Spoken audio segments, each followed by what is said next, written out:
I'm here to tell you a bit about what we do in IKEA as far as circularity is concerned, and I'll explain what that means to us. Who hasn't been to an IKEA store? Do people exist that have never been to an IKEA store? I can't see anyone who has maybe no, but not been online. Has everyone heard of who IKEA is? So you know who we are.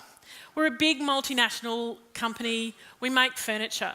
Now, for lots of people, they think we make fast furniture.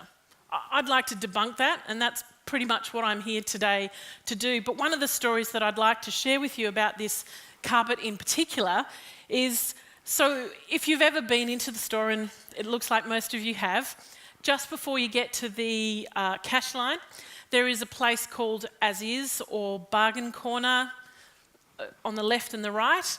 Now, for those of you who like a bargain, and I'm one of those, that place was my mecca. And I would regularly check in and see what bargains were happening in the As Is section. Now, as a co-worker, I now understand that that As Is section is where the rubber meets the road for circularity and for sustainability. The As Is section takes all of the returns, both from you as customers and from the store. They take all of the demonstration products and they make sure that they don't go to landfill. That is their biggest job, is to make sure that nothing that we send to that area goes out to landfill. So this rug has come from the As Is section or the recovery section in the Road store. And it will get resold on the As Is floor for a percentage less because it has been used. I don't know where it's come from. It could have probably come from one of our demonstration house sites in store. So back to IKEA. Lagom is a cute, and I'm not pronouncing it correctly. I apologise if you speak Swedish. My Swedish is a little rudimentary. It really means just enough, not too much. And lagom and that whole principle of just enough is something that's really embraced in IKEA. When we say that IKEA is a bit of a cult, it is, but it's a good cult, I can assure you. We're all employed through values that IKEA has really brought up from the very essence of what makes Sweden Swedish, or what makes the Swedish Sweden. Bear with me. So Ingvar Kamprad started IKEA 75 years ago this year. So we're coming up for 75 years. So how does a company that's 75 years old plan to live on for at least another 75 years? It really does have to change the way that they work. So one of the things that really drives my work and everyone else in IKEA is this people and planet positive, and we're coming up for a 2030 line now. So the new strategy for global, and so a bit of a background. We in Australia, we sit in a bit like a franchise model, and IKEA is one very large group, and we all do different things. We all work together, but we all do different things, and we have separate business units. So those of us that sit in the country, we are in retail, and we act as a bit like a franchisee to the franchisor that is IKEA of Sweden. And IKEA of Sweden, they design all of the products, they manage and look after the concept of IKEA, and they develop the products and they sell those products to us. And there's IKEA of food, or IKEA food, and hopefully everyone's had a hot dog or a meatball somewhere in their life.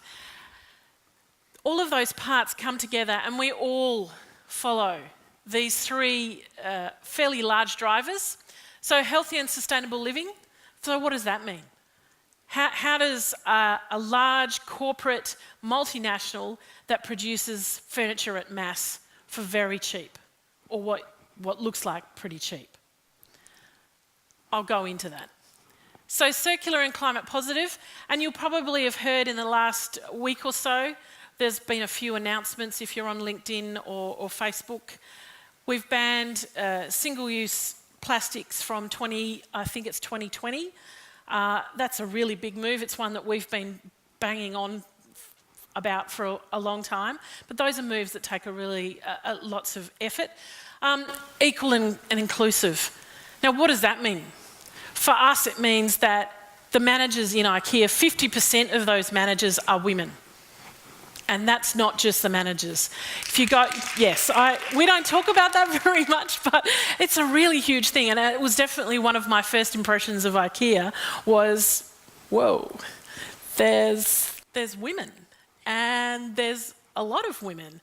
And they're also really well dressed. But it's like I had come from this industry that was mostly men and present company excluded, but a lot of those men weren't particularly comfortable with women being in the workplace. And that was a transport kind of industry thing. So where do we go with all of that? So IKEA of Sweden, that's the mob that makes the designs, does all of the product development. They work around what we call democratic design. You may have heard that in the news lately. This week is Democratic Design Week in Sweden, and we'll be having that in the next couple of months in Australia. And democratic design, it's an IKEA word, has 5 tenets that really drive everything around how the product is made, who makes it, how it's made, what it's made of, and it's exactly this: form and function. Really, really important. Sustainability is a massive part of that, plus the quality, low price. And it's not low price, it's low price with meaning. So while the heavy furniture that you might have seen, and IKEA has certainly got a lot of very heavy wood products, but there's a lot of other products that have the honeycomb weave into the wood, and it's what we call engineered wood. That engineered wood is lighter. So not only does it use less of the wood product, it is lighter. So that means it's lighter to ship. That means if it's lighter to ship, then it's less expensive. But it's also more than that. It's less expensive, but it also uses less emissions to get it here. And we're a long way away from our markets. So part of the embracing of sustainability for IKEA is definitely resting in democratic design and those ideas that really Ingvar Kamprad started this business with, that not only could he do more with less, but that he could bring really good Swedish design to the many rather than to the few. So what do we do in Australia?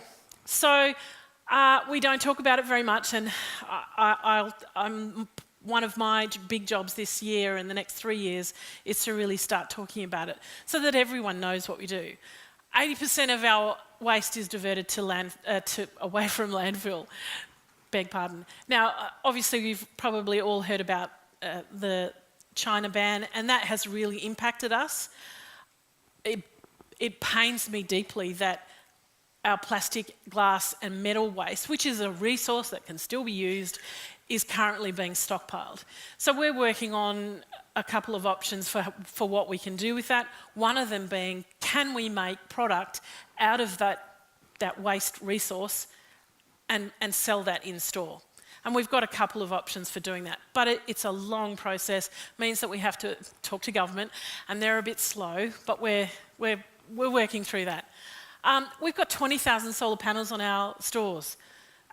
Probably nobody knows about that unless you actually go into the bathroom and read it on the, I think the air blower in your toilet. Again, we don't really talk about that. I've said that 50% of our managers are women, but also that 4,400 plus, actually, it's probably closer to 500 now, 500 of our products have a sustainability story in some way. 60% of our products are made of renewable materials, whether that be cotton, whether that be recycled plastic, wood, recycled wood, metal in some cases. All of those products have been put together in such a way that they are made of recycled product or recyclable in some way and definitely renewable.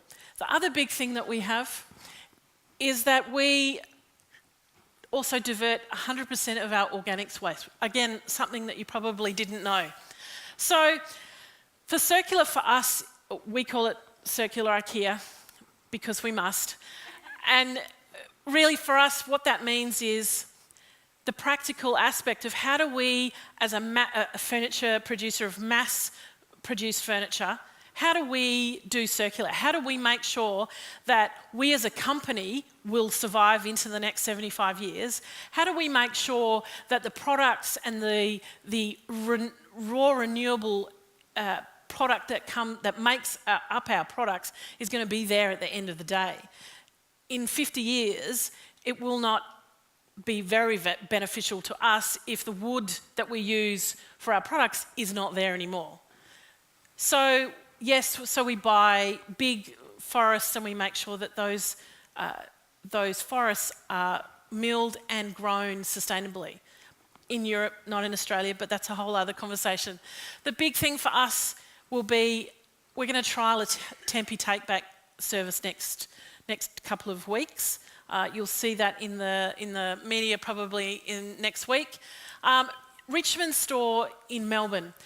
We're currently trialling a dehydrator where organic waste goes straight to the dehydrator that sits in the kitchen. That dehydrated compost is then taken to a farm we have partnered with Enrich 360 and Yarra Valley Farms. They use that compostable stuff that comes from our dehydrator. They put it through another process to make it something that can be put onto the farms. Then they grow the produce that we then buy back. That's a really big way that we can invest in circular in the food section, and we're looking to trial that across the country. The bottled water that you buy in store, it's made from the soft plastics that gets collected in store, and we remake it into bottled water. The Kongsbacker front kitchen, it's a new kitchen front, and it's made of PET, 100% PET bottles and recycled wood. The Odger chair, again, which you probably haven't seen in store, but it's made completely with recycled wood and plastic. The big ticket items for IKEA, we've gone 100%, or we've made the commitment for 100% renewable energy by 2030. We have eradicated single-use plastic or banned it from 2020.